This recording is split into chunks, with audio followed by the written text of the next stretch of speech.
내가 네게 이르노니 일어나 네 상을 가지고 집으로 가라 하시니 그가 일어나 곧 상을 가지고 모든 사람 앞에서 나가거늘 그들이 다 놀라 하나님께 영광을 돌리며 이르되 우리가 이런 일을 도무지 보지 못하였다 하더라. 아멘.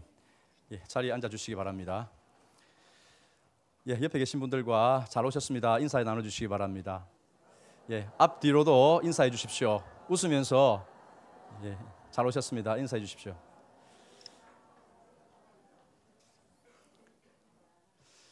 제가 담임 목사님을 대신해서 여기에 설교단에 선 게 한 2달 정도 됩니다. 전문 용어로 약발이 점점 다 돼가는 것 같습니다. 여러분도 그렇게 느끼시죠? 기도를 더 많이 해주시면 감사하겠습니다. 미천이 다 떨어진 것 같습니다. 그런데 제가 그런 생각을 해봅니다. 내가 언제부터 내가 가진 힘을 미천으로 삼았는가? 내가 무슨 언변이 있고 내가 무슨 지식이 있어 성도들에게 말씀을 전하였나? 그런 생각을 해봅니다. 처음부터 하나님은 저의 미천이셨습니다. 하나님이 저의 미천인 것이죠. 하나님을 의지하니까 하나님이 여기까지 도와주셨고 또 앞으로도 하나님이 함께 하시면 저는 된다고 믿습니다.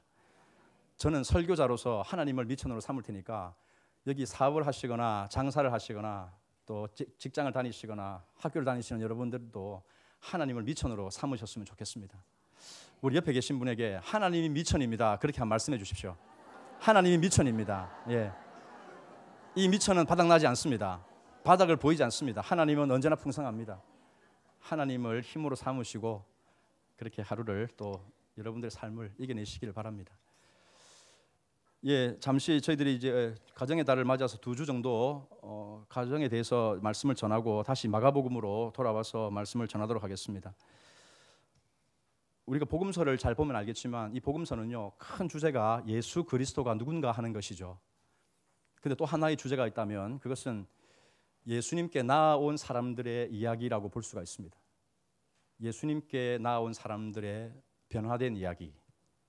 이게 저는 복음서의 주제라고 생각합니다. 주님 앞에 나온 사람들은 변화되어졌죠. 다 달라졌습니다. 병도 고침받았을 뿐만 아니라 영혼의 구원도 받았습니다.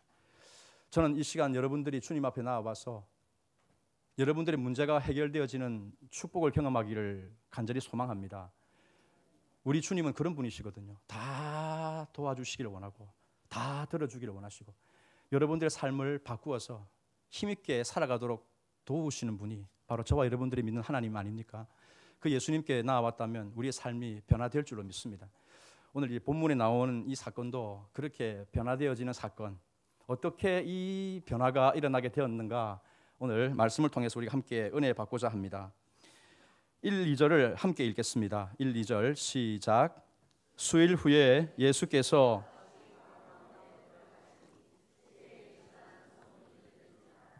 많은 사람이 모여서 예수께서 그들에게 도를 말씀하시더니 아멘. 예수님이 가버나움의 어느 집에 들어갔는데 그 소문을 들은 사람들이 구름같이 몰려들었다고 하였습니다. 앞서 우리가 마가복음 1장을 쭉 봐서 알겠지만 예수님이 공생의 사역을 시작하시고 회당을 다니시면서 전도를 하셨습니다. 회당에 도사리고 있었던 그 귀신들을 다 쫓아내셨고 각색 병자들을 고쳐주셨습니다. 많은 기적들을 베푸니까 삽시간에 갈릴리 지역에 소문이 퍼졌습니다. 예수님을 모르면 간첩이 될 정도로 모든 사람이 알게 되었습니다. 누구나 다 예수님을 만나보고 싶어하는 그런 마음들이 있었죠. 예수님이 워낙 사람들에게 시달리니까 사람들을 피해서 그냥 저 산으로 인적 없는 들로 가 피해 계실 정도로 그렇게 사람들은 예수님이 있는 곳이라면 몰려들었습니다. 그만큼 사람들의 마음에는 이런 참 절박함이 있는 것 같습니다. 오늘 이 본문에도 예수님이 가버나움, 갈릴리의 중심 도시라고 말씀을 드렸죠. 어느 집에 들어 있었는데 정말 문 앞에까지 사람들이 꽉 차가지고 뭐 이렇게 예수님과 함께 있는 그런 장면을 여기서 보여주고 있습니다. 여러 부류의 사람들이 여기 있습니다. 먼저는 아픈 사람들이 있었겠죠. 예나 지금이나 질병에 시달리는 사람들이 가장 곤고한 법이고 그들이 뭔가를 지푸라기도 잡고자 하는 심정으로 이렇게 행하는 것 아닙니까? 병자들이 여기에 많이 와 있었을 겁니다. 또 그들의 가족들도 와 있었겠죠.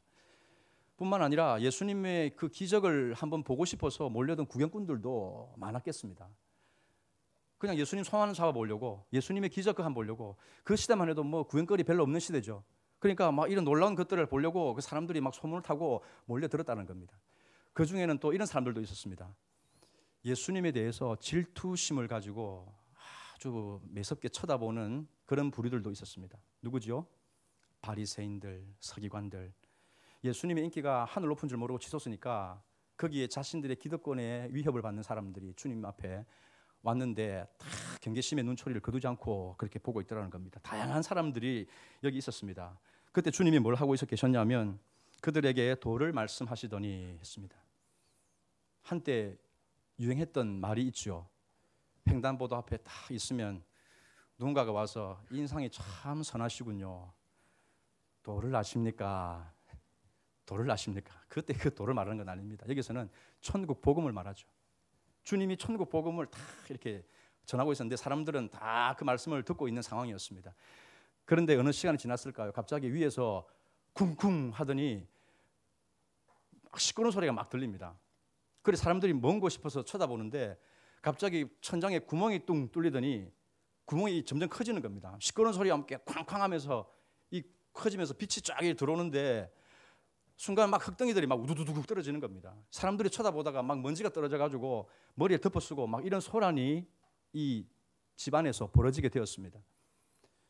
이 뭔가 싶어 가지고 이게 쳐다봤겠죠, 사람들이. 그러고는 보니까 이 구멍이 아주 크게 났습니다. 이 사람들 그 위에 있더라는 거죠. 당신들 거기 뭐 하는 거야? 그럼 뭐 하는 거야? 당장 내려와! 욕설을 하고 막 난리가 났을 겁니다. 왜냐하면 조용하게 말씀을 듣고 예배드리는 바로 이런 어떤 분위기였는데 천장에서 막 그런 뜯어지는 소리, 우당탕탕하는 소리, 막 시끄러운 소리와 함께 막 일어나니까 사람들이 소란스러워서 막 삿대질을 하고 그렇게 했었습니다. 무슨 일인가 우리가 한번 보겠습니다. 3절 4절을 같이 읽도록 하겠습니다. 3절 4절 시작. 사람들이 한 중풍병자를 네 사람에게 메워 가지고 예수께로 올세 무리들 때문에 예수께 구멍을 내고 중풍병자가 누운 상을 달아내리니 예수님이 그 집안에 계셨을 때 바깥에 어떤 무리가 왔습니다. 네 사람이 이렇게 상을 들고 왔는데 그 상이란 게 이제 사람을 눕혀놓는 간이 침대 같은 거죠. 한 병자를 데리고 왔습니다. 알고 보니 그 사람은 중풍병자라 그랬고 옆에 있는 사람들이 4명이 데려왔는데 이 사람들이 가족인지 친구인지 뭐 친척인지는 알 수가 없습니다. 그냥 편하게 친구라고 그렇게 부르도록 하겠습니다. 아주 친한 친구였겠죠. 그리고 왔는데 보니까 사람들이 이 집안을 에워싸고는 가득 차 있는 겁니다. 발 디딜 틈도 없으니까 좀 들어가 보려고 시도를 해도 다 막혀버립니다. 저 급합니다. 좀 들어가야 되겠습니다. 예수님 만나러 왔어요. 길 좀 열어주세요 하고 이렇게 막 요청을 했는데 사람들이 거기서 뭐라고 그럽니까? 당신만 급한 거 아니야. 우리도 다 주님 만나러 왔어. 예수님 만나러 왔단 말이야. 줄을 서시오. 차례를 기다려. 그렇게 얘기하고는 도무지 뭐 길을 열어줄 그런 틈을 보이질 않습니다. 이 사람들이 들어가려고 몇 번 비집고 하려다가 안 되니까 어떻게 합니까? 포기하고 집으로 돌아가지 않았습니다. 그 자리에서 뭘 했습니까? 찾아보더니 지붕으로 올라가자 그렇게 됐습니다. 유대인의 이 가옥 구조를 좀 알 필요가 있죠. 뭐 귀족이라든지 부잣집 이런 저택이 아니고는 그 당시 유대인의 이 서민들의 주택은 1층짜리 건물입니다.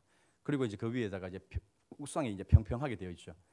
근데 그게 지금 뭐 우리 그 집처럼 이렇게 무슨 철근을 깔고 뭐 공구리를 치고 이런 게 아니죠. 그냥 나무 들보를 놓고 그 위에다가 지퍼를 깔고 흙을 덮어서 이렇게 옥상을 이렇게 만들었습니다. 그러니까 이게 뭐 조금만 이렇게 수고를 들이면 이게 뭐 도구를 가지고 하면 이게 구멍이 뚫어지는 이제 그런 구조였다는 겁니다. 이 사람들이 어떻게 해서든지 예수님께 가야 되겠는데 막혀버리니까 어떻게 하겠노 하고 막 절망한 게 아니고 궁리를 하고 방법을 찾다가 옥상으로 올라갔는데 그 유대인들의 구조는 보면 이게 집 바깥으로 이렇게 옥상으로 올라가 있는 계단이 나 있습니다. 올라가서 이제 어떻게 합니까? 막 옥상을 지붕을 이렇게 구멍을 뚫어낸 거죠. 그렇게 해서 그 안으로 우리 친구 이 중풍병자를 예수님 앞으로 인도해 가겠다, 그런 의도가 있었습니다. 그 사람들이 조용히 있다가 위에서 막 쿵쾅쿵쾅 하니까 그 때문에 소란스러워 쳐다보는데 흙덩이가 우수 떨어지고 막 흙먼지가 막 자욱합니다. 사람들은 난리가 나고 막 뭐라 하는데 예수님이 어떻게 반응을 하고 있는가 우리는 좀 살펴볼 필요가 있습니다. 5절 말씀을 보겠습니다. 5절 말씀 시작. 예수께서 그들의 믿음을 보시고 중풍병자에게 이르시되 작은 자야 내 죄 사함을 받았느니라 하시니. 소란스러운 분위기가 조성이 되어졌습니다. 잘 있는 이 공간 안에 갑자기 천정이 뚫리고 집 천장이 뚫려버린 이 집주인은 도대체 무슨 잘못입니까? 또 그 있는 사람들의 흙더미를 덮어쓰는 이건 또 무슨 잘못입니까? 민폐를 끼치는 이런 상황에서 예수님이 이 장면들을 쳐다보고 있었다는 겁니다. 구멍이 크게 뚫리고 줄과 함께 간이 침대가 쫙 내려오는데 보니까 거기에 한 사람이 누워 있는 것을 주님이 보십니다. 예수님이 하늘이 뚫려서 성령이 내려오시는 경험은 있었지만 지붕 뚫고 무슨 침대가 내려오는 경험은 예수님도 처음이었지 않겠습니까? 놀랐을 겁니다. 그런데 이걸 또 보니까 위에 네 사람이 줄을 달아 내리고 있고 자기 앞에 다 이 침대가 있는데 거기에 온몸이 마비되어져서 몸을 가누지 못하는 병자가 누워 있는 상황을 보았습니다. 하나님의 말씀을 전하고 있는 상황에서 그 분위기를 깼으니까 예수님도 인간의 심정이 있다면 버럭 뭐 화를 내든지 뭐 그렇게 했겠죠. 그런데 예수님이 그렇게 하지 않았다고 했죠. 예수께서 그들의 믿음을 보시고 중풍병자에게 작은 자야 네 죄 사함을 받았느니라. 이 분위기, 이 상황이 이해가 되어집니까? 여러분들이 이 중풍병자의 친구의 한 사람이라고 한번 생각해 보십시오. 이 상황들이 어떻게 이해가 되어질까? 친구들은 지금 언제부턴지 자기 친구가 중풍병에 걸려서 고통당하는 것들을 옆에서 지켜보았습니다. 항상 볼 때마다 마음이 짠했습니다. 어떻게 해서든 도와주고 싶은데 도와줄 수 없는 그 자신의 이런 무기력함을 느끼면서 그냥 가슴을 치고 같이 그냥 그 아픔을 공감하면서 뭐 그렇게 있었겠죠. 어떻게 해서든지 이 젊은 나이에 이 병을 앓고 있는 이 친구가 나았으면 좋겠는데 잘 됐으면 좋겠는데 그렇게 되지 않는 것 때문에 마음이 아프고 이게 친구들의 심정이었습니다. 그런 사람들이 이렇게 이제 같이 있다가 소문을 들은 것이죠. 예수님의 소문을 들었습니다. 아, 예수님이 용한 어떤 의사라더라. 사람들이 예수님께만 가기만 하면 어떤 환자도 다 나았다더라. 이런 소문이 파다했으니까 들어왔겠죠. 자기 자신들의 귀에.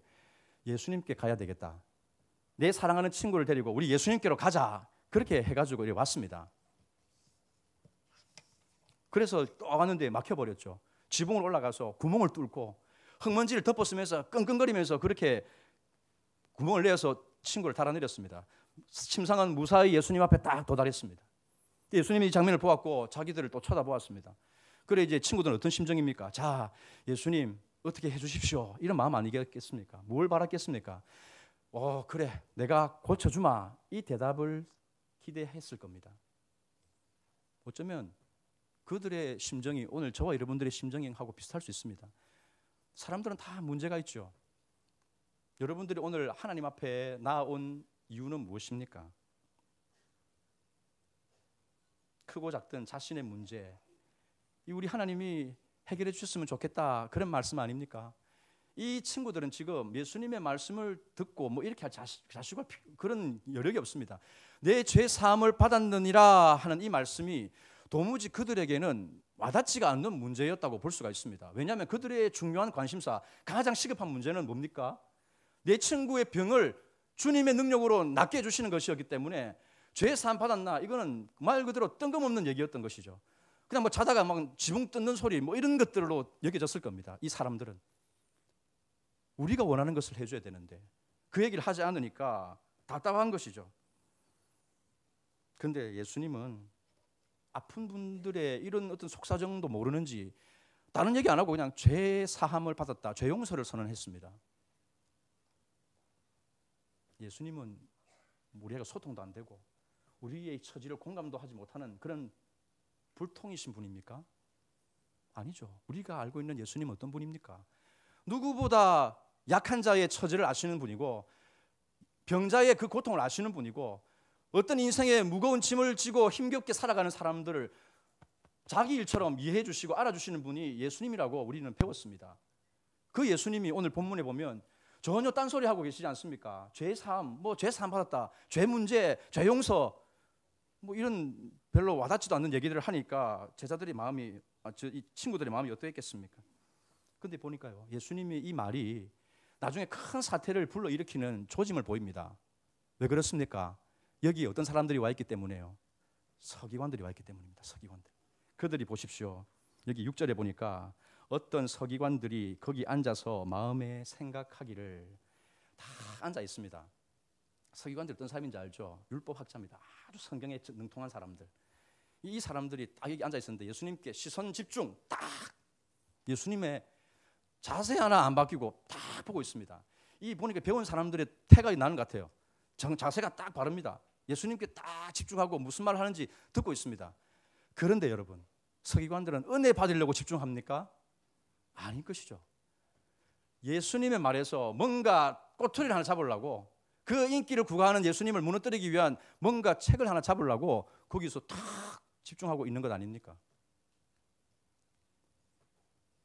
은혜 받을 마음이 아니었습니다. 서기관들이 여기 와 있는 이유는요, 예수님을 무너뜨리기 위한 목적인 것이죠. 예를 들면 그런 겁니다. 예전에 우리 군부 독재 시절 때 야당 정치인들이 다 연설을 하면요, 사법 경찰들이 뒤에 딱 있다가 수첩에다가 적지 않습니까? 이렇게 무슨 말 하는지 토시 하나 안 빼고, 그런 분위기입니다. 제가 신학교에 있다 보니까 신학교는 매일 경건회를 하거든요. 경건회 1시간씩 이렇게 예배를 드리는데 보통 신학 교수님들이 말씀을 전합니다. 그러면 신학생들은 그때가 가장 따분한 시간이죠. 강의 들을 때도 교수님이 그러던데 설교도 강의하고 똑같거든요. 그 학적인 내용들을 이렇게 풀어내고 아주 딱딱하고 막 드라이합니다. 그러니까 잘 안 듣죠. 그래서 이제 외부에서 이제 설교자들이 가끔씩 오셔서 이렇게 말씀을 전합니다. 그러면 이 설교자들이 하나같이 하는 얘기가 처음에 딱 말문을 열 때 그렇게 얘기합니다. 저는 우리 신학 교수님들, 우리 학우 후배님들 앞에서 설교하지 않고 제 목회 현장의 경험을 이야기하겠습니다. 그렇게 얘기를 합니다. 이게 무슨 의미인지 압니까? 그냥 말씀 가지고 강의하고 설교하면 그게 부담이 된다는 겁니다. 그 박사들 앞에서 나름 그 신학으로 무장되어진 그 신학생들 앞에서 어줍지 않은 헬라어 얘기하고 이렇게 설교를 한다고 하면 얼마나 그게 이제 부담이 되는가 해서 그냥 목회 경험을 이야기하겠습니다. 그렇게 풀어나가는 겁니다. 아니나 다를까 딱 보면요, 우리 신학생들이 앉아가지고요, 딱 무릎에 노트북 놓고요, 타이핑을 팍팍 칩니다. 설교자가 설교할 때 팍 칩니다. 왜 그런지 압니까? 저 목사님은 어떻게 설교하나 보자, 은혜 받을 마음이 아니고 설교를 평가하기 위해서 딱 합니다. 짐작하다시피 저는 그런 부류는 아니었고요. 그냥 은혜 받기 위해서 모든 걸 내려놓고 말씀을 듣는 입장이었지만 대부분의 학생들은 그렇게 하지 않습니다. 그게 나의 설교 자료로 나중에 삼으려고, 또 이 사람은 이렇게 설교하나 그거 보려고 막 타이핑을 친다는 겁니다. 얼마나 부담이 되겠습니까? 그러니까 여러분, 제가 여기서 말씀을 전할 때 혹시 여기서 설교 메모하시는 분들 있죠? 두렵습니다. 제가 그런 의도 물론 아닌 건 압니다. 은혜 받으시려고, 또 기억력이 또 이렇게 잠시 또 떨어지니까 기록하셔서 이렇게 하시려고 하는 거라고 저는 좋게 받아들이겠습니다. 그런 분위기가 지금 이 서기관들에게 포착이 되어졌다는 겁니다. 그런 상황에서 예수님이 죄 사함을 받았느니라 이런 얘기를 하니까 이 서기관들이 이제 옳거니 걸려들었어, 이런 얘기가 된 겁니다. 속에서 분노가 팍 올라옵니다. 아니, 저 작자가 미쳤나? 응? 인기가 좀 있더니 하늘 높은 줄 모르고 기고만장해서는 저런 건방진 소리를 하다니, 누가 하나님 외에 인간이 죄 용서를 말할 수 있단 말이야, 하면서 딱 그걸 기록합니다. 이제 그게 예수님께 나중에 문제가 되거든요. 신성모독이로다, 신성모독이로다. 나중에 예수님이 십자가에 죽으시는 이유, 제목이 바로 이 신성모독 아닙니까? 신성모독. 예수님이 생각이 짧아도 너무 짧은 거 아닙니까? 지금 이 병자 앞에서 왜 원하지도 않는 죄 사함의 얘기를 합니까? 그냥 병 하나 딱 고쳐주고 깔끔하게 해버리면 사람들도 박수치고 인기도 없고 문제가 없을 텐데 왜 그렇게 했단 말입니까? 예수님 참 그렇게 안 봤는데 실망이죠. 응? 괜히 이런 사태를 불러일으키는 것 아닙니까? 그런데 여러분, 예수님이 그걸 몰랐습니까? 8절을 보십시오. 8절 같이 읽어볼까요? 8절 읽겠습니다. 시작.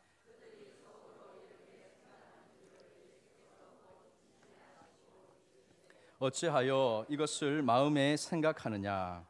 예수님은 다 보고 계시죠. 마음속으로 막 분노가 일어나는 이 서기관들의 마음을 보십니다. 앞서 내 친구들이 지붕을 뚫고 이 사랑하는 친구를 고쳐달라고 하는 심정으로 탁 내리는 그 중심도 봤습니다. 그들의 믿음을 보시고, 근데 오늘 보니까 서기관들의 속에 악한 마음을 품고 있는 것도 보셨습니다. 주님은 아시죠? 이 시간도 마찬가지입니다. 저와 여러분들의 마음을 주님이 아시죠? 어떤 마음을 가지고 이 자리에 있는지, 어떤 마음으로 말씀을 대하고 있는지. 어떤 사람은 어떻게 설교하나 보자 이런 마음으로 다 평가하고 꼬투리 잡으려고 하는 사람의 마음도 아시고, 어떻게 해서든지 하나님이 주시는 말씀을 내 마음에 담아서 은혜 받아보려고 그런 순전한 마음으로 나아가려고 하는 것도 압니다. 여러분, 어떤 마음을 주님 앞에 들켜야 되겠습니까?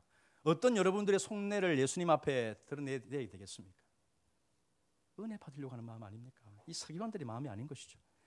저는 여러분들의 마음에 모든 것을 아시는 주님께 정말 내가 하나님을 사랑합니다. 내가 주님의 말씀대로 살고 싶습니다. 주님의 뜻대로 내가 살고자 이 말씀을 듣고자 합니다. 이 복된 중심을 주님 앞에 들키시는 은혜가 있기를 주님의 이름으로 축원합니다. 주님이 그 마음을 기뻐하시고 믿음을 주시고 은혜를 베풀어 주실 줄로 믿습니다. 서기관들은 분노가 가득하고 예수님은 사태를 더 키워버리는 이런 문제가 예수님의 발언에서 나와 버렸습니다. 왜 예수님이 병과 상관없는 이 죄 문제를 이야기하시는가? 왜 예수님이 내 시급한 문제를 해결해 주지 않고 이 죄 얘기를 하는가? 예수님은요, 누구보다 사람을 아시는데 이 사람의 근원적인 문제를 들여다보시는 분 아닙니까? 사람은 항상 눈에 드러난 문제, 당장 내게 시급한 문제, 거기에 마음을 뺏깁니다. 그러니까 몸이 아프면 예수님 난 낫게 해주세요. 직장을 잃으면 예수님 취직시켜주세요. 시험을 앞두고 있으면 예수님 시험 합격시켜주세요. 대학 보내주세요. 그게 우리들의 마음입니다. 항상 우리는 눈앞에 있는 현상에만 집중하지 않습니까? 여러분, 이 기도를 하지 말라는 말씀 아닙니다. 여러분, 해야 되죠. 근데 주님은 어디에 더 깊은 관심을 가지고 있는가, 이걸 우리가 캐치를 해야 되겠습니다. 눈에 보이는 증세, 증상, 그리고 원인을 우리가 구별할 필요가 있다. 이걸 제가 말씀드리고 싶은 겁니다. 모든 문제는 다 원인이 있는데 그 원인의 깊은 것을 우리가 볼 필요가 있죠. 어떤 한 중년 부인이 병원을 찾아서 의사에게 상담을 합니다. 선생님, 제가 온 만신이 아픕니다. 머리도 아프고요, 귀도 아프고요, 배도 아프고요, 다 아픕니다. 병원에서 검사를 해봤는데 아무도 아픈 게 없습니다. 이게 뭐지 된 겁니까? 의사가 그러면 저에게 손을 한번 줘보십시오. 그래서 뭐 맥이라도 짚어볼란가 싶어서 손을 이렇게 줬습니다. 그래가지고 의사가 손을 딱 만지고는 손가락을 탁 눌러봤습니다. 이래 됐습니다. 당신은 머리가 아프고 배가 아프고 다 귀가 아프고 하였댔죠. 그것이 아픈 게 아니고 바로 여기가 아팠던 겁니다. 손가락에 뼈가 부러져서 아팠던 것이었습니다. 그러니까 이 사람이 머리를 만지면 머리가 아프고 배를 누르면 배가 아프고 귀를 만지면 귀가 아프고 손가락이 아팠던 거예요. 손가락이 뼈가 부러져가지고 그걸 모르고 다른 데 무슨 원인이 있는가 해서 그 원인을 찾으려고 했다는 겁니다. 여러분, 우리가 이런 일을 하고 있지 않습니까?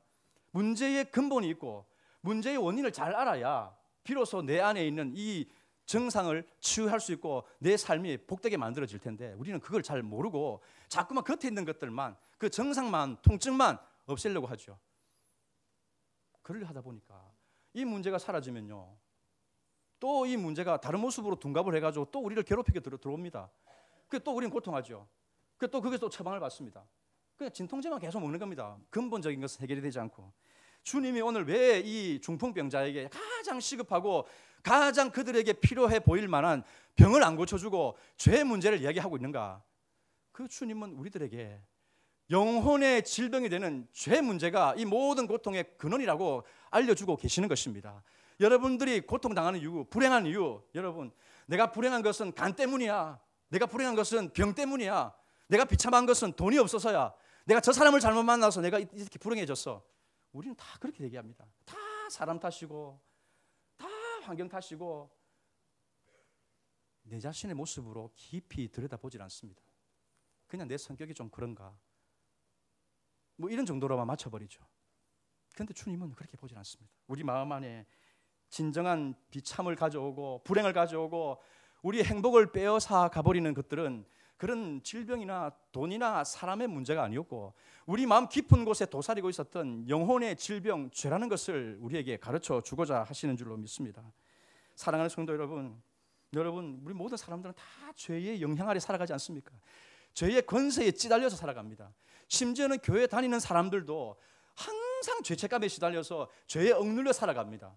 주님은 우리에게 이 복음의 능력을 우리에게 말씀해 주고 그 은혜 속에서 우리가 자유할 수 있는데도 불구하고 그 주님보다는 늘 이 죄의 영향, 죄의 지배 아래서 우리가 고통당하면서 살아가고 있더라는 것입니다. 여러분, 죄가 역사하는 현장에 남는 건 뭡니까? 언제나 고통과 공포와 두려움과 염려 아닙니까? 여러분들 지금 죄의 문제를 해결 받으셨습니까? 질병 때문이 아니고 내 성격 때문도 아니고 내가 부모를 잘못 만나서도 아니고 겉에 있는 그런 문제가 아니고 그 죄의 문제, 내 영혼 깊은 곳에 나를 괴롭히고 나를 종노릇하게 만드는 이 죄의 세력들에 대해서 여러분들 자유하고 계십니까? 사랑하는 성도 여러분, 우리 모두가 이 죄에서 해방을 받고 하나님과 더불어 화평을 누리는 복된 삶으로 나아갈 수 있기를 주님의 이름으로 축원합니다.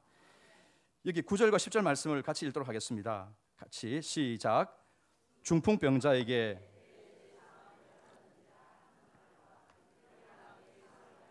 걸어가라 하는 말 중에서 어느 것이 쉽겠느냐? 그러나 인자가 땅에서 죄를 사하는 권세가 있는 줄을 너희로 알게 하려. 예, 여기까지요. 예, 됐습니다. 서기관들이 묻습니다. 중풍병자에게 죄 사함 받았다는 말과 상을 들고 걸어가라 하는 말과 어느 것이 쉽겠냐? 사람의 입장에서는 다 어렵죠, 다. 근데 이 상을 들고 가는 것은 어떤 현상에 드러나는 문제고 죄 사함 받았다 이거는 우리가 볼 수 없는 문제잖아요. 죄 사함 받았다고 막 마음에 갑자기 기뻐한다든지 갑자기 웃음이 나온다든지 그런 변화가 나타나는 것도 아닌데 사람에게는 어렵습니다. 그런데 주님께는 이 둘 다 가능하고 능히 하실 수 있는 문제죠. 그냥 쉽게 병만 딱 고쳐주고 하면 될 텐데 왜 사태를 어렵게 만드는가? 왜 죄를 건드리는가? 죄를. 10절에 인자가 땅에서 죄를 사하는 권세가 있는 줄을 너희들에게 알게 하기 위함이다. 주님이 이 땅에 오신 목적, 주님이 이 땅에 오신 이유는 우리의 병을 고쳐주려고 하는 것이 아니었죠. 우리의 뭐 지평수를 늘려주고 뭐 좋은 차를 타고 다니게 하고 좋은 사람 만나서 승승장구 출세하고 성공하는 인생으로 주님이 만들려고 우리를 오신 게 아니고 인자가 땅에서 죄를 사는 권세를 가지고 그 죄에 짓눌려서 고통당하는 모든 사람들에게, 모든 인류들에게 이 구원의 복음을 보여주고 죄를 그들이 용서받고 자유함을 누릴 수 있도록 주님이 이 땅에 오신 줄로 믿습니다. 이 사람들은 그걸 몰랐던 것이죠. 서기관들은 몰랐습니다. 누가 하나님 외에 죄를 사한다는 말을 할 수 있느냐 하고는 막 속에서 판단이 올라왔습니다. 눈앞에 계시는 예수님이 어떤 분인지를 몰랐기 때문이죠. 그냥 사람인 줄 알았습니다. 사람. 그냥 좀 뭐 대단한 말씀을 전하고 기적을 베푸는 그런 어떤 하나님의 선지자 뭐 이 정도로 여겼는지는 모르겠습니다. 하나님인 줄 몰랐던 것이죠. 그런데 하나님이, 예수님이 사람으로 오신 그 하나님의 아들 예수님, 그분이 인간으로 계시지만 그분은 이 땅에 있는 모든 죄를 사하실 수 있는 권세를 가지고 있는 하나님이셨던 것을 우리에게 말씀을 하고 있습니다. 우리가 예수님을 어떤 분으로 보고 있습니까? 여러분들에게 예수님은 어떤 분이십니까?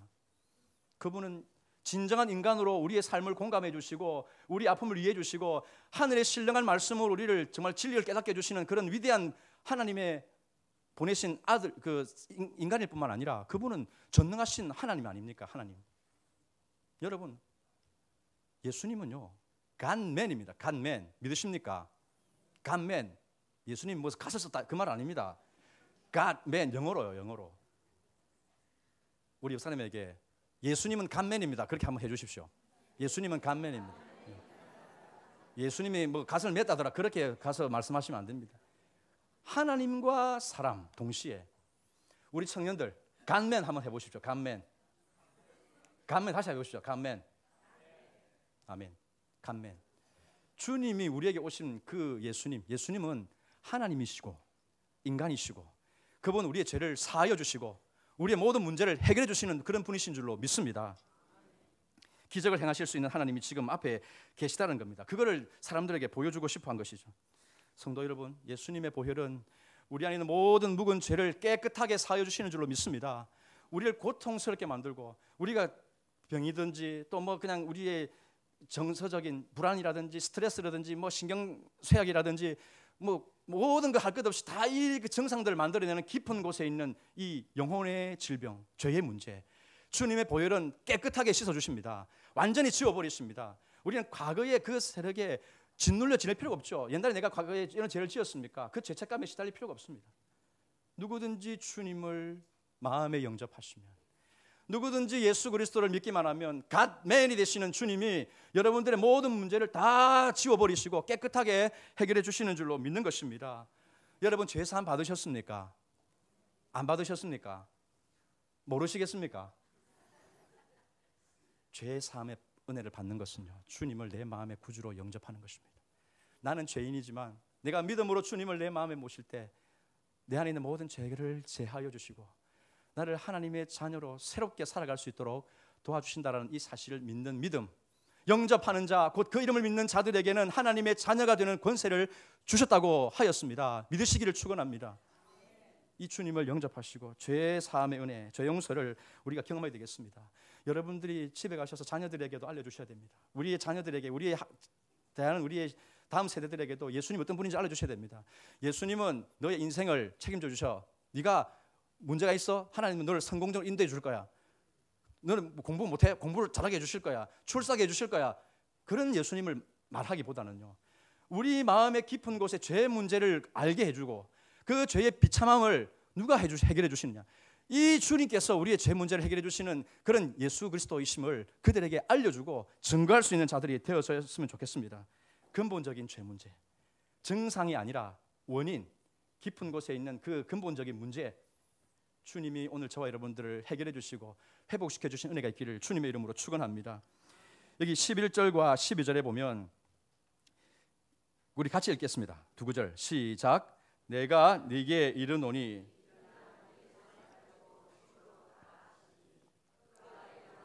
상을 가지고 나가거늘 그들이 다 놀라 하나님께 영광을 돌리며 이르되 우리가 이런 일을 도무지 보지 못하였다 하더라. 아멘.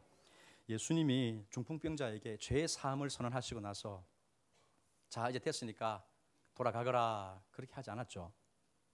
11절에 뭐라고 했습니까? 그들이 왔던 진정한 이유, 그들에게 해결되어야 될 문제, 그걸 보십니다. 내게 이르노니 일어나 네 상을 가지고 집으로 가라. 중풍병자에게 명령을 하니까 중풍병자가 그 자리에서 일어나게 되었죠.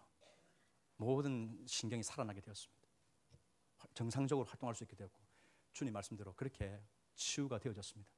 여러분, 오늘 우리가 믿고 따르는 예수님은요, 우리 영혼의 문제만 해결해 주시는 분이 아니고 언제나 그 영혼의 문제가 되는 죄 때문에 고통당하는 그 증상까지도 함께 해결해 주시는 분인 줄로 믿으시기를 축원합니다. 중풍은 주님께서 고쳐주셨습니다. 여러분들이 어떤 문제가 있습니까? 어떤 질병이 있습니까? 어떤 문제가 있어서 주님 앞에 나와봤습니까? 주님은 근본을 만져주시지만 또 그와 함께 우리들 안에서 정말 내가 고침받았으면 좋겠다, 해결되었으면 좋겠다 하는 이 문제까지도 들어주시는 분으로 나타나고 있습니다. 사람은 저마다 다 문제가 하나씩은 있죠. 아니, 대여섯 개씩은 있는 것 같습니다. 한 고비를 넘으면 또 고비가 들어오고 이 어려운 문제가 좀 해결됐는가 해서 한숨을 또 돌려가면요 또 다른 문제가 훅 하고 치고 들어옵니다. 인생은 참 고해라는 말이 딱 맞는 것 같습니다. 언제나 고생이 우리 가운데 떠나가지 않는 것들을 보게 되죠. 사람마다 고통의 크기가 다릅니다, 여러분. 그래서 주님이 대하시는 방법도 다릅니다. 그런데 그게 우리의 원함대로 주님은 하지 않습니다. 주님은 우리의 원함대로가 아니고 주님의 뜻대로 하는데 그것은 우리가 아는 것보다 더 크고 더 복되고 더 귀한 모습으로 우리에게 응답하여 주시는 줄 믿으시기를 축원합니다. 주님은 우리에게 응답하기를 원하시는 분입니다. 내가 알지 못하는 방법으로, 놀라운 방법으로 하나님의 구원을 이루어 가신다는 것에 소망을 품는 그런 저와 여러분들이 되어줬으면 좋겠습니다. 사랑하는 성도 여러분, 이 땅에 사는 우리는 다 죄에 넘어지고 죄 때문에 고통을 합니다. 이 세상을 살아가면서 우리가 무슨 희망이 있습니까? 우리는 다 이곳에서 질병으로 고통하고 병을 겪을까 싶어서 불안해하고 상처와 그런 아픔을 가지고 살아갑니다. 스트레스가 없는 사람들이 어디 있습니까? 이 땅을 살아가면서 여러분들에게 무엇이 희망입니까? 무엇이 희망입니까? 저는 이 땅에 희망이 없다고 저는 생각합니다. 예수님 밖에서는요, 세상에 나는 그렇게 무서울 수가 없습니다. 예수님을 붙들지 않으면 사람이 그렇게 두려울 수가 없습니다. 그런데 주님이 계시니까 내 마음이 얼마나 안전하고 내 마음이 얼마나 든든한지, 주님 앞에 나와서 기도할 때마다, 하나님 앞에 부르짖어 구할 때마다 얼마나 하나님이 그 마음에 감동과 평안을 주는지, 나는 그런 주님 때문에 이 세상이 살아갈 그런 힘이 된다고 저는 믿는 것입니다. 여러분, 우리가 불행한 것으로 만약에 따진다면요, 이 사람만큼 불행한 사람이 있을까 생각해 봅니다. 제가 5월 월삭 때 잠시 이 사람을 잠시 이야기를 했었죠. 한번 사진을 보여주십시오. 저분이 누군지 아시죠? 유명한 사람이죠. 닉 부이치치. 보시다시피 팔다리가 없습니다. 저 밑에 보시면 하체에 저 살색 보이죠? 저기 발가락입니다. 발가락. 사지가 없어져 버렸습니다. 태어날 때부터 없었던 사람입니다. 의사들은 희망 없다고 말했죠. 희망 없다고. 어릴 때 이 사람은 얼마나 자기 자신에 대해서 자괴감을 가지고 살았겠습니까? 늘 우울증에 시달렸습니다. 자살을 3번씩이나 하려고 그렇게 시도를 했다라는 겁니다. 그런데 이분의 표정을 지금 보십시오. 그 유년 시절, 그 고통스러운 시절을 보내면서 참 인생을 포기할 만한 사람이 세상에 그렇게 행복해 보일 수 없는 표정을 가지고 지금 전 세계를 다니면서 행복을 말하고 비전을 말하고 하나님의 사랑을 말할 수 있는 그런 전도사로 활동을 하고 있습니다. 행복 전도사. 여러분, 우리의 불행이 이 사람만 하겠습니까? 근데 이 사람이 가정을 꾸리고 자녀를 놓고 얼마든지 사람으로 정상적인 활동을 하고 있습니다. 이 이유가 어디 있다고 생각합니까, 여러분? 이 마음 안에 예수 그리스도께서 들어오셨기 때문입니다. 죄를 사하는 권세를 지니신 예수님이 그동안에 자신에게 우울증을 일으키게 만들고 자살 충동을 일으키게 만들고 나는 팔다리가 없어서 뭐가 되겠나, 내가 인간인가 스스로 그렇게 괴로워하는 이 사람에게 너는 하나님의 자녀야, 너는 존귀한 하나님의 아들이야 라고 말씀해 주시는 예수님, 그 죄 문제를 해결해 주시는 예수님 때문에 이 사람이 그렇게 행복할 수 없는 사람이 되어졌습니다. 여러분, 이분이 예수를 믿어서 팔다리가 생겨났습니까? 주님을 만나고 죄 용서 받고 나서 몸이 신체가 달라졌습니까? 아닙니다. 여전히 그대로입니다. 그런데 저의 표정을 보십시오. 얼마나 마음에서 기쁨이 나오는지 모릅니다. 저 닉 부이치치라는 저분에게서 나온 말이 그것이겠습니까? 주님이 계시니까, 주님이 역사하니까 나타나는 것 아니겠습니까? 세상에 누구보다 행복할 수 있는 사람, 바로 저와 여러분들이 되는 줄로 믿습니다. 우리의 죄를 사하시고 죄 문제를 해결해 주시고 죄를 용서해 주신 주님 때문에 우리는 이 땅에서 살아갈 가치를 가질 수 있고요, 얼마든지 삶을 도전해 볼 수 있는 자들이 되는 줄로 믿습니다. 잠시 제가 앞으로 이제 본문을 다시 돌아가서 이들이 지붕을 뚫고 예수님께 찾아와서 예수님이 죄 사함의 문제가 쫙 이렇게 펼쳐지고 주님이 어떤 분인지가 드러났습니다. 그리고 이 중풍병자의 죄 용서 받을 뿐만 아니라 병도 나았습니다. 이 일들이 어떻게 되어졌습니까, 여러분? 이 변화가 어떻게 나타나게 되었습니까? 물론 예수님의 주도적인 역사가 있었죠.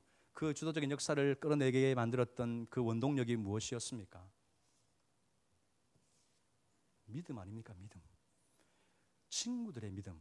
이 놀라운 것을 여기서 말씀합니다. 중풍병자의 믿음을 보고 예수님이 고쳐준 게 아닙니다, 여러분. 어떻게 해서든 내 친구가 나아야 되겠다라고 생각하는 이 4명의 친구들이 줄을 달아내리고 주님께 대령해 놓은 그 마음을 보고 주님이 병자의 병을 고쳐주셨습니다. 여러분, 이것은 참 신학적으로 좀 잘 이해하기가 어려운 부분입니다. 다 자기 믿음을 가지고 구원을 받는 건데, 그런데 여러분, 예수님 얼마나 은혜로운 분입니까? 이 예수님이 당사자가 아니더라도 옆에 있는 그 사랑하는 사람들의 마음을 보고 그 믿음을 보고 그 병자의 문제를 해결해 주시는 분으로 나타나고 있는 것 아닙니까? 여러분, 희망을 가지십시오. 내 문제뿐만 아니라 내 옆에 있는 사람이 예수를 믿지 않습니까? 그가 어떤 문제 가지고 끙끙 앓고 있습니까? 헤어날 방법을 찾지 못하고 있습니까? 여러분들 그 사람을 놓고 기도하십시오. 주님 앞에 그 영혼을 안고 나아가는 심정으로 주님 앞에 매달리십시오. 여러분들의 기도를 듣고 그 사람이 고치심 받고 회복되고 살아나게 될 줄로 믿습니다. 하나님의 이 놀라운 사랑을 오늘 우리는 경험을 하게 되는 것이죠. 이 친구들의 믿음을 주님이 귀하게 보십니다. 아까 제가 말씀드린 서기관들과는 얼마나 다릅니까? 서기관들 율법에 박식한 사람들 아니 박식한 사람들. 그런데 그들이 하는 일이 뭡니까? 은혜 받으려고 하는 태도입니까? 뭐 깔 거 없나? 뭐 지적할 거 없나? 그 뭐 매서운 그 눈초리로 딱 질투심에 쳐다보고 있는 이 서기관들. 많이 배우면 뭡니까? 많이 배우면 그들에게는 믿음이 없습니다. 반대로 이 네 명의 친구들 보십시오. 얼마나 단순 무식합니까? 이들이 예수님에 대해서 알았을까요? 예수님에 대해서 얼마나 신학적인 지식이 있었겠습니까? 그냥 소문 들고 예수님께 가야 되겠다. 그 마음 하나 아닙니까? 그래서 지붕 뚫고 내려오는 그 믿음을 지금 보여주고 있는 것입니다. 여러분, 우린 여기서 희망을 발견하게 되죠. 내 믿음이 그렇게 크지 않아도, 내 믿음이 그렇게 많지 않아도 주님은 우리들의 마음을 아시고 들어주시는 분이라는 사실을 발견하게 됩니다. 여러분, 어쩌면 이 사람들의 믿음은 기복적인 믿음일 수도 있습니다. 그렇죠? 병 고치려고 왔으니까. 그런데 주님은 그 마음도 아십니다. 아주 초보적인 믿음입니다. 예수님이 뭐 십자가에 나중에 죽으실 것에 대한 그 대속의 비밀을 그들이 알고 있는 게 아닙니다. 그냥 단 한 가지 그들이 알고 있는 건 뭡니까? 내 친구와 예수님께로 가야 주님을 만나면 해결받을 수 있다. 고침받을 수 있다. 이 무지하고 이 단순한 한 가지 사실, 이거 가지고 주님 앞에 나왔습니다. 그런데 그게 주님 앞에 용납이 되어졌다는 겁니다. 이 얼마나 놀라운 은혜입니까? 사랑하는 성도 여러분, 우리는 이 네 명의 친구들보다 얼마나 또 많이 알고 있는 사람입니까? 예수님에 대해서요. 예수님의 십자가도 알고 부활도 알고 그분이 어떤 분이신지는 우리는 늘 말씀을 들어서 하지 않습니까? 그런데 문제는요, 이게 우리의 지식이 가득 차서 주님 앞에 나아가는 태도는 얼마나 우리가 또 서기관들처럼 또 그런 모습은 있지 않는가 우리는 돌아보는 겁니다. 다 알고 있다고, 알지만 하기 싫다고, 귀찮다고 그냥 그렇게 묻어버리는 모습이 우리에게 없습니까? 오늘 이들의 인생이 바뀌게 된 이 변화는요, 지붕 뚫는 믿음, 주님 앞에 어떻게 해서든지 나아가고자 하는 믿음, 주님 앞에 머무르고자 하는 그 태도, 그 근성, 이걸 주님이 믿음으로 보십니다. 저는 이 믿음이 여러분들 모두에게 있기를 주님의 이름으로 축원합니다. 하나님의 은혜가 오늘 우리 가운데 그 중심을 가지고 나가는 자에게 나타나고 우리의 기도가 또한 응답되어지는 줄로 믿습니다. 여러분들의 삶이 바뀌고 싶습니까? 문제를 넘어서고 싶습니까? 그렇다면 여러분들은 욕심을 가져야 됩니다. 욕심. 세상 욕심 말고요, 주님 앞에 나아가서 주님께 눈도장을 찍겠다는 욕심, 주님 앞에 내가 받아들여지고 싶은 그 욕심, 그 진정하고 거룩한 욕심을 여러분들이 품고 나아가야 주님께서 그것을 기뻐 받으시는 줄로 믿습니다. 사랑하는 성도 여러분, 우리의 믿음이 부족해도 괜찮습니다. 그런데 주님은 기다시기 만한 믿음도 복되게 여긴다고 말씀했습니다. 어떤 믿음이든지 여러분들이 있는 모습 그대로 나와서 어떤 장애물에도 불구하고 그 문전에서 봉쇄가 되어져서 그냥 뚫고 들어갈 힘이 없어서 이게 못하겠다, 넘어지지 마시고 포기하지 마시고 기도를 뚫어내십시오.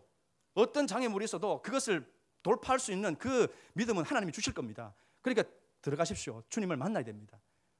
있는 모습 그대로, 여러분들이 믿음 그대로 주님 앞에 나오게 된다면 그런 능력을 우리가 경험하게 될 줄로 믿습니다. 여러분들이 어떤 문제가 있습니까? 주님 앞에 대령하십시오. 주님 앞에. 여러분들의 경험치에 물론 그 활용해야 됩니다. 하지만 우선순위가 뭡니까? 주님과의 관계가 세워지는 겁니다. 죄 때문에 그 관계가 파괴되어져 가지고 내 힘으로 끙끙 앓지 마시고 주님 앞에 나와서 하나님 앞에 내려놓고 주님의 주권을 인정하고 하나님의 지혜와 능력을 의지하면서 하나님 도와주십시오. 나를 이끌어 주십시오. 나를 하나님의 뜻을 깨닫는, 하나님을 예배하는, 하나님을 섬기는 복된 믿음으로 나갈 수 있도록 도와주시옵소서. 그렇게 하면 여러분들, 주님께서 여러분들이 가지고 있는 이 현실적인 문제까지도 해결해 주시고 고쳐 주실 줄로 믿습니다. 이 놀라운 은혜, 이 중풍병자가 받았던 은혜, 내 친구의 지붕 뚫는 믿음 여러분들이 가지시길 바라고 주님께 응답받기를 주님의 이름으로 축원합니다. 잠시 기도하겠습니다.